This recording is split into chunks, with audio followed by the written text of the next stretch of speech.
ওদিকে বানপুরের গুরুদুয়ারাতে যত লোকের ভিড় হয় তার থেকে বেশি লোকের ভিড় হয় মানুষের আসল মন্দির মসজিদ আসানসোল হসপিটালে। কোনোদিন যান, গিয়ে দেখে আসুন আসানসোল হসপিটালটার অবস্থা কি।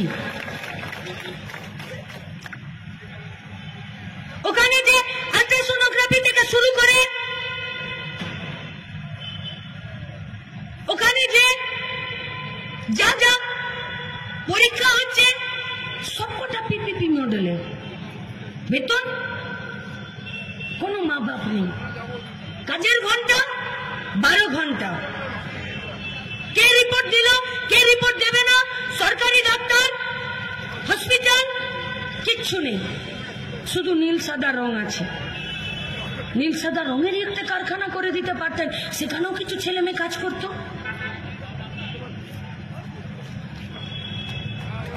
গোটা দেশে যতজন ছোট মাঝারি কারখানাতে কাজ করত, পশ্চিমবঙ্গের তৃণমূল কংগ্রেসের সরকারটা আসার আগে তার 1/3 ভাগের 1 ভাগ লোক শুধুমাত্র পশ্চিমবঙ্গে ছোট মাঝারি কারখানাতে কাজ করত।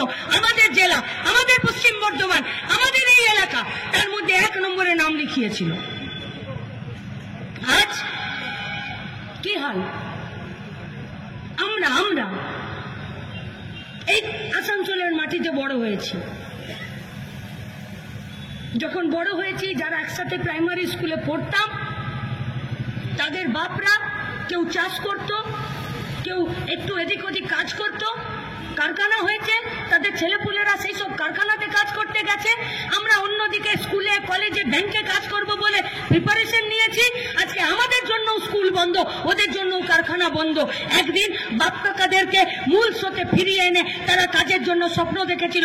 আজকে আমাদের সেই বন্ধুরা কারখানা বন্ধ হয়ে যাবার পর রাত 8টার পরে কোমরে গামছা বেঁধে বলছে আমি একটু উঠে যাচ্ছি। আমি বললাম আর একটু বস, ভোটের জন্য দুটো কথা বলি, মিটিং করি। বললো ভোটের মিটিং করলে আমার পেট ভরবে না। বললো রাত 8টায় কোথায় যাবে মিটিং করতে? বললো যাই, রেলের লাইনে গিয়ে ঘুরে বেড়ায়, যদি কোনো লোহার টুকরো পড়ে আছে তুলে নিয়ে এসে সকালে বেচে দেবো, তো বাচ্চা মেয়েটা স্কুলে যাবার পয়সাটা যুক্ত হবে। বিরুদ্ধে এসে সালুওয়ালিয়া একটাবার ডিএমএসপির কাছে গিয়ে নিজের বুকের ঢোকে বিজেপির পার্টিটাকে রাস্তায় দাঁড় করিয়ে লড়াই করতে পারবেন নাকি বাবা সুপ্রিয় লড়েছেন? এই সৈনিক কি নিয়ে লড়বেন? কল্যাণেশ্বরী কল্টি থেকে শুরু করে গোটা কাকসা পর্যন্ত রাষ্ট্রায়ত্ত ক্ষেত্র, ছোট মাঝারি কারখানা, আমাদের হসপিটাল, আমাদের ইউনিভার্সিটি, আমাদের কলেজ, আমাদের হেলথ সেন্টার, এর জন্য না কখনো লড়েছেন? প্রত্যেকটা দিন এই আসানসোল বাজারটা শুকিয়ে যাচ্ছে। আসানসোল বাজার শুকিয়ে যাচ্ছে, তার মানে আসানসোলটা শুকিয়ে যাচ্ছে না। আসানসোল বাজারের কেনা বেচা কমছে, তার মানে গোটা আসানসোল লোকসভা কেন্দ্রে, গোটা পশ্চিম বর্ধমানে, তার সাথে এদিকে ঝাড়খণ্ড, ওদিকে বীরভূমের লোকগুলোর তাদের আয় কমছে। তাই এই আসানসোল বাজারটা প্রতিদিন বেচা কেনা কমছে। আসানসোল বাজারটা যদি সতেজ থাকে তাহলে বোঝা যাবে যে এইদিকে বীরভূম, ওদিকে ঝাড়খণ্ড, এদিকে বাঁকুড়া, আর এই গোটা আসানসোল লোকসভা কেন্দ্র আর পশ্চিম বর্ধমানের গোটা এলাকার মানুষেরা আসলে এরা খেয়ে পরে বাঁচতে পারছে। তাই আসানসোল বাজারটা এখানে ঠিক হবে, ঠিক চলছে। যেমন আসানসোলে কত ডিগ্রি টেম্পারেচার, এটা বুঝতে সাহায্য করে যে আসলে গরমটা কত, আসলে ঠান্ডাটা কত। ঠিক সেরকম আসানসোলের বাজারটা ঠিক করবে, যদি তার বেচা কেনাটা ঠিকঠাক হয় তাহলে সেইটা ঠিক করবে যে গোটা আসানসোলকে কেন্দ্র করে বীরভূম, বাঁকুড়া, ঝাড়খণ্ডের কিছু অংশ যারা প্রতিদিন এখানকার উপরে তাদের রুজি রুটিটা নির্ভর করছে, তারা রুজি রুটিটা পাচ্ছে কিনা।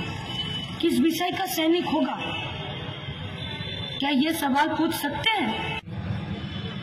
তারা প্রতিদিন সুইসাইডের খাতাতে নাম লেখাবে নাকি বেঁচে থাকার আন্দোলনে নাম লেখাবে? তারা দেশকে এগিয়ে নিয়ে যাবার জন্য লড়বে নাকি 8000 স্কুল বন্ধ করে দিয়ে 21000 মদের দোকানের লাইসেন্স পাওয়ার জন্য লড়বে? সিদ্ধান্ত আপনাদের হাতে থাকবে।